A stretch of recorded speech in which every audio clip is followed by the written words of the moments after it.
Social media presents a strange but fascinating dichotomy within modern life. At times, we lament the way in which the endless quest for likes and friends and the seemingly never ending parade of dinner plate photos has replaced genuine conversation and connection. On the other hand, there are rare instances when it is possible to catch a glimpse into the hearts and souls of a few people, whether they are old high school friends or those with a distant and often convoluted connection to our lives, in the style of 6 Degrees of Kevin Bacon. About 6 years ago, I had such an experience. For the first 26 years of my working career, I dutifully climbed the corporate ladder at a relatively well-known American company. My rise to the ranks of middle management included several required corporate relocations, resulting in a 7-year stint at a branch office located in central Michigan. About 6 or so years ago, I received an invitation to join a private Facebook group for those select few who had spent at least a part of our illustrious careers in this quaint but also problematic location.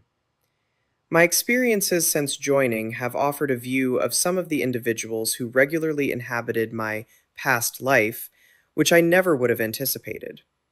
There are, as to be expected, the predictable announcements of personal milestones, both joyous and sorrowful.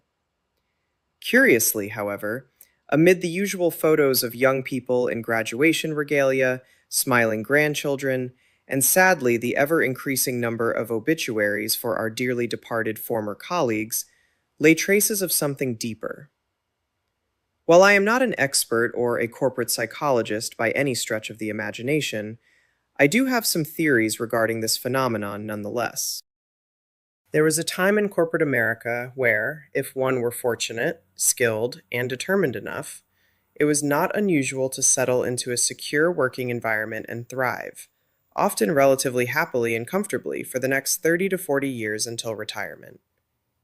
Along the way, one could experience time-honored traditions, such as company picnics, anniversary parties, and the sharing of food and friendship with work colleagues, who often came to represent a kind of surrogate family. However, roughly 26 years ago, at the highly anticipated dawn of the 21st century, this idyllic corporate existence began to disintegrate.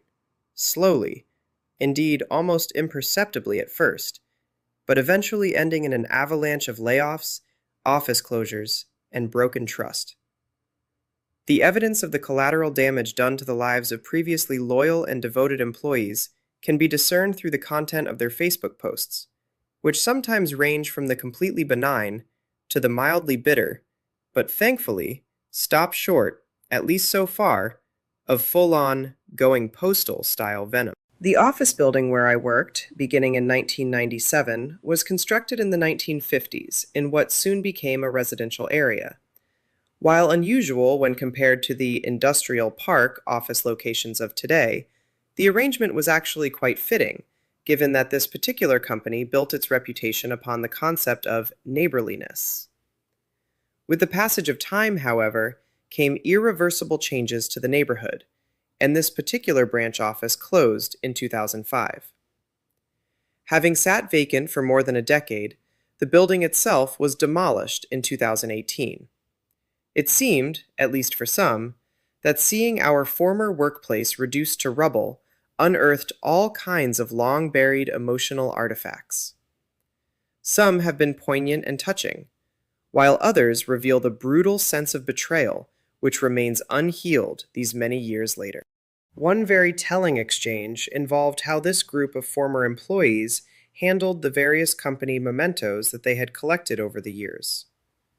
Those who had retired before the shattering reorganization and that resulted in the office shutdown still held on to these keepsakes as cherished reminders of fulfilling careers at a company that, at one point in time, seemed to genuinely care. Those who had lived through the changing times, however, had a much different reaction, often confessing that these once treasured items had since been relegated to local landfills, although even among those who disposed of their items, there were stark differences. For example, one man shared how he had unceremoniously tossed the items out on the day the office closed, his underlying anger barely concealed. In contrast, Another woman spoke with a certain level of sadness about finally letting the items go, since they no longer served as the symbols of loyalty and pride that they once had.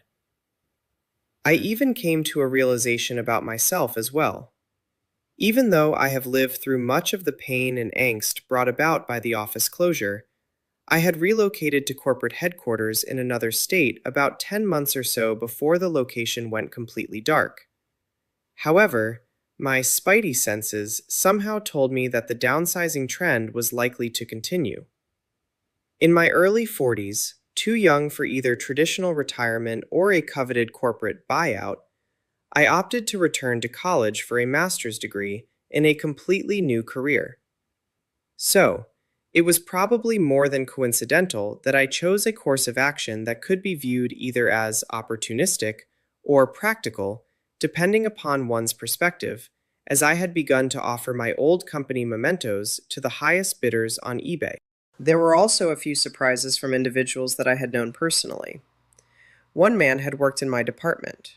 I remembered him as a loyal and hardworking individual who had quietly served the company well.